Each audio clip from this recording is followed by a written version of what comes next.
How do you feel safe joining this lifestyle? And by safe, I don't mean just physically. How do you feel emotionally safe? How do you feel safe in your relationship to explore sex with someone new? You definitely do not have to go naked, and you do not have a bunch of people when you go there. So those are a few things to just feel safe right off the bat. In order for me to walk in, I needed to know, did I have to be naked? I needed to know, what does the building look like? I needed to know how many washrooms are there? Is there going to be a lineup to use the bathroom? Because that's not going to work well with somebody like me who has anxiety. So for me, I needed to know, am I going to feel safe in this club too, right?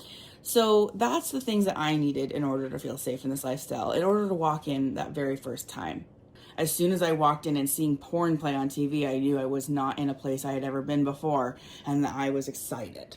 Because as a very sexually minded person, I wanted more. I wanted to see what was available. I've been on the couple side too, and I've been looking for single women, and the idea of that single woman staying a minute longer than she was invited scared the shit out of me, because I didn't want my boyfriend to run away with her, right? So I get it. I've been on both sides of things. I just know that when I was talking about having threesomes with my boyfriend, we would discuss like, well, what would the rules be? We talked about like, oh, well, no kissing, or, you know, because that would be way too intimate to share. And we would be like, yeah, sure. Okay, no kissing.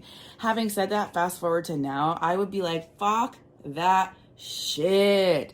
If you're trying to caution tape off one of my holes from sharing a level of intimacy because that's where you feel safe, you, in my opinion, are not secure enough as a couple for me to have a sexual experience with you. That's what I genuinely feel like. Now, doesn't mean you won't find unicorns who are looking for that, or who are willing to accommodate your rules. I just think, be cautious of these rules that you make.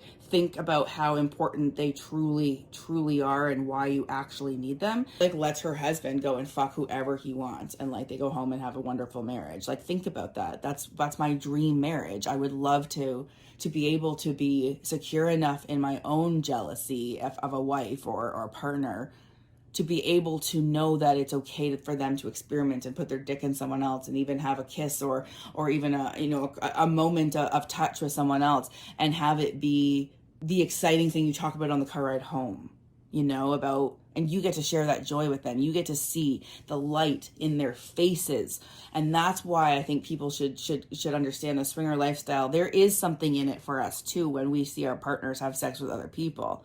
I personally like watching my partners have sex with other people. Some of the first questions I had about this lifestyle is like, why would anyone do this? Why would anyone fuck their, let someone fuck their partner over and over, even especially without them? Like, how could they possibly live with themselves with that jealousy?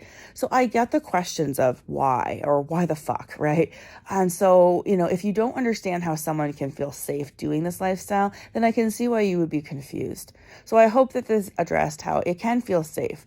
And I think that for some people, it can feel natural to share sex, because we realize it was never meant to be constrained the way I had envisioned it my whole life up until I became a swinger. I just think that my personal mindset of, possessiveness on a guy's dick just because I fucked him once or twice is absolutely dissolved. There is simply no claim to some man because I fucked him. My friends can fuck him too if they want to. And that is something that I know is like unreversible, because it, in a way, I feel almost bad that I had been under a different mindset for most of my life, because I wish I was more sexually liberated earlier. Anyways, I hope I answered the question of why would the fuck would people do this? Well, people can feel safe doing this. And not only that, people can feel fantastic doing this. This has been a very small audio clip of the full length, which is 42 minutes, available on my new podcast, Sex and Swinging with TorontoUnicorn, available everywhere you get your podcasts.